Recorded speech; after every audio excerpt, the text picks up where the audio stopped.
गांव नूरपुर के एक कोने में एक छोटा सा आड़ती था जिसका नाम हाजी साबिर था। इसकी कई दुकानें, जमीनें और गोदाम थे।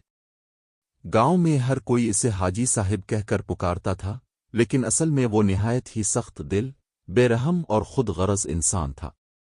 इसी गांव में एक गरीब मजदूर रहता था। इसका नाम सलीम था।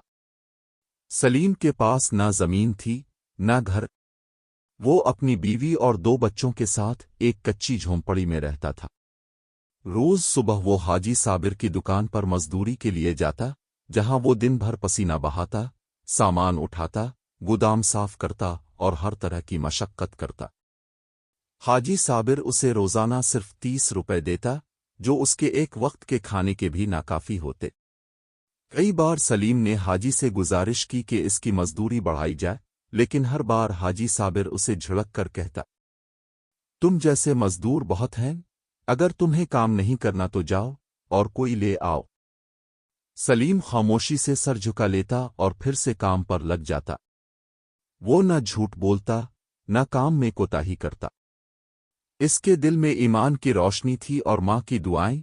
वो हर रोज फजर की नमाज पढ़ता और अल्लाह से दुआ करता, आ अल्लाह, मुझे हलाल रोजी दे और मेरी मेहनत को रायगा न जाने देना। वक्त गुजरता गया। सालों तक सलीम इसी तरह हाजी के साथ काम करता रहा। इस दौरान उसने थोड़े थोड़े पैसे बचाकर 2 बकरियां खरीद लें। बीवी ने उन्हें पालना शुरू किया।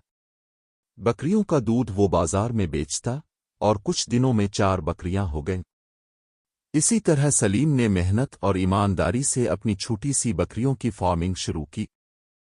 गांव में इसका दूध खालिस और सस्ता होता, इसलिए लोग हाजी साबिर का दूध छोड़कर सलीम से लेने लगे। कुछ सालों में उसके पास 20 बकरियां हो गईं, फिर 50 और फिर एक बड़ी जमीन खरीदकर उसने बाकायदा फार्म हाउस बना लिया। दूसरी तरफ हाजी साबिर ने अपने मजदूरों पर जुल्म करना बंद न किया। वो झूठ बोलकर नाप तोल में कमी करता, मिलावट करता और लोगों के साथ बद इखलाकी करता। नतीजा ये निकला कि लोग इससे दूर होने लगे। गांव में उसकी बदनामी बढ़ गई। फिर एक दिन ऐसा आया कि इसका एक बड़ा गोदाम आतिश ज़दगी में जल गया। इंश्योरेंस भी नहीं था।